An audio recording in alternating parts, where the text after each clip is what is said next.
নিয়েছি, আমরা এ দায়িত্ব পালন করব। এদেশে অনেক বেকার শিক্ষিত যুবক আছে যাদের স্বপ্ন আপনাদের দ্বারা বাস্তবায়ন হয় নাই, যারা একটি চাকরির জন্য এদেশে আজ বেকারত্ব জীবন ধারণ করে পরিবার বাড়িঘর সর্বহারা হয়েছে, তাদের জায়গা দেওয়া হবে। আপনাদের কাছে একটি প্রশ্ন এবং আপনাদের কাছে স্পষ্ট বলতে চাই, এই সরকারের আপনার সেই 2014 থেকে শুরু করে খুনির চাষিবাদ শেখ হাসিনার সরকারকে যারা সমর্থন দিয়ে 18 কোটি জনগণের সাথে তামাশা করেছে, বিশেষ করে জাতীয় পার্টি এদেশের জামায় আদরে থাকার জন্য সবসময় মরিয়া হয়েছিলেন।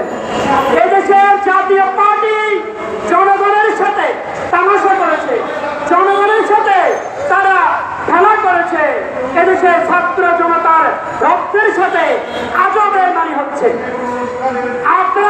আমরা দেখেছি জাতীয় পার্টির সাথে অনেকেই বৈঠক করার চেষ্টা করছে। কোন আইনের বলে, কোন সাহসের বলে আপনারা তাদের সাথে বৈঠক করার চেষ্টা করেন?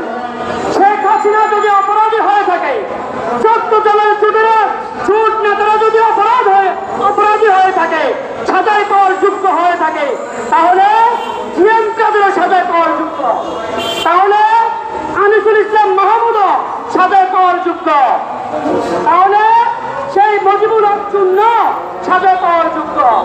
আমরা প্রশাসনকে বলছি, আগামী 72 ঘন্টার মধ্যে যদি আপনারা তাদেরকে গ্রেফতার করে আইনের কাঠগড়ায় দাঁড় না করিয়ে তাদেরকে উপযুক্ত শাস্তির ব্যবস্থা না করে, তাহলে আমরা আজকের এই প্রেস ক্লাবের সামনে থেকে বলছি, আমাদের কর্মসূচি কঠিন থেকে কঠিনতম কর্মসূচি দিতে আমরা বাধ্য থাকবো। আপনারা আমাদেরকে বাধ্য করবেন না। ছাত্র জনতার তাজা রক্ত এখনো শুকা নাই, শহীদ পরিবারের কান্না আমরা সহ্য করতে পারছি না। এদেশের শহীদ পরিবারদের কান্না আমাদের আজও ঘুম আসে না। প্রতিদিন রাত্রে আমরা তাদের মা বোনদের কান্না আমাদের কানের মধ্যে বাজে।